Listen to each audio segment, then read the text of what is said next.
மாகாண சபை முறைமை எங்களுடைய அரசியல் அபிலாஷைகளுக்கு தீர்வு அல்ல. நான் தெளிவாக சொல்லியிருக்கிறேன். 13வது திருத்தம் நம்முடைய கட்சியின் நிலப்பாடும் தான். 13வது திருத்தம் எங்களுடைய அரசியல் அபிலாஷைகளுக்கான தீர்வு அல்ல.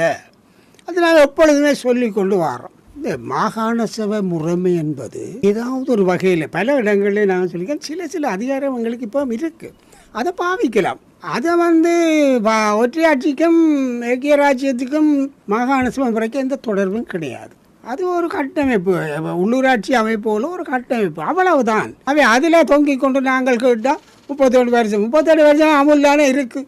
1987 இந்திய இலங்கை ஒப்பந்தத்தின் அடிப்படையில் 1988 ஆண்டு நவம்பர் மாதம் 14 நிறைவேற்றப்பட்ட தேர்தல் சட்டங்களின் அடிப்படையில் தேர்தல் இன்று வரையில் மாகாண சபை முறைமை இருக்குதானே.